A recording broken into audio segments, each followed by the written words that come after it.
Hi friends, అస్సలాము అలైకుమ్, నమస్తే. అందరూ ఎలా ఉన్నారు? Welcome to my YouTube channel Begums kitchen. ఈరోజు మనం చేయబోతున్నాం ఎగ్ కర్రీ. ముందుగా కొన్ని ఎగ్స్ని తీసుకొని బాయిల్ చేసుకోండి. ఇలా పగులు వచ్చాయంటే ఎగ్స్ బాయిల్ అయిపోయినట్టే. బాయిల్ అయిపోయాక ఎగ్స్ని కాసేపు చల్లార్చడానికో లేకపోతే ఒక కూలింగ్ వాటర్లో వేసేసుకొని దాన్ని పీల్ చేసేసుకోండి.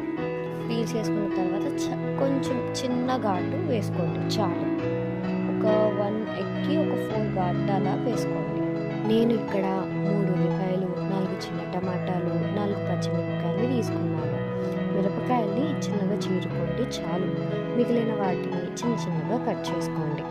మనం ఘాటు పెట్టుకొని ఉంచుకున్న ఎగ్స్లో కొంచెం పసుపు వేసుకొని ఎగ్స్కి బాగా అట్టేటట్టు కలుపుకోండి.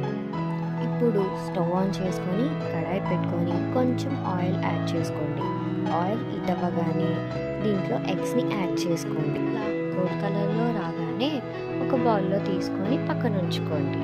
ఇప్పుడు అదే ఆయిల్లోనే మనం కట్ చేసి ఉంచుకున్న ఆనియన్స్, పచ్చిమిరపకాయలని యాడ్ చేసుకొని బాగా మగ్గనివ్వండి. ఆనియన్స్ త్వరగా మగ్గడానికి ఇందులో కొంచెం ఉప్పుని యాడ్ చేసుకోండి. ఆనియన్స్ మగ్గిపోయి ఇలా గోల్డ్ కలర్లో రాగానే 1/2 స్పూన్ అల్లం వెల్లుల్లి పేస్ట్ వేసుకొని ఒకసారి కలుపుకొని చాప్ చేసి ఉంచుకున్న టమాటోని యాడ్ చేసుకోండి. టమాటాలు కొంచెం మగ్గేంత వరకు వేయించుకోండి.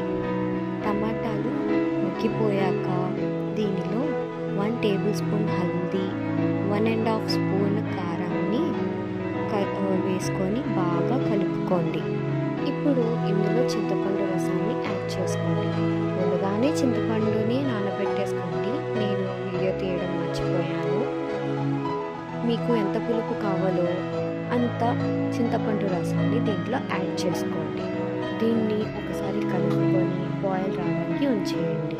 ఇలా బాయిల్ రాగానే వేయించి ఉంచుకున్న ఎగ్స్ని యాడ్ చేసుకొని కొంచెం కొత్తిమీర, కొంచెం చక్కెర యాడ్ చేసుకొని మూత పెట్టి ఇంకా బాయిల్ అవ్వడానికి సిమ్లో ఉంచేసుకోండి.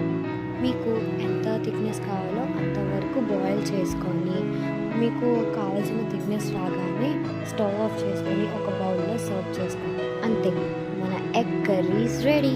వీడియో నచ్చినట్టయితే లైక్ చేయండి, షేర్ చేయండి, కామెంట్ చేయండి, సబ్స్క్రైబ్ కూడా చేయండి. Thanks for watching.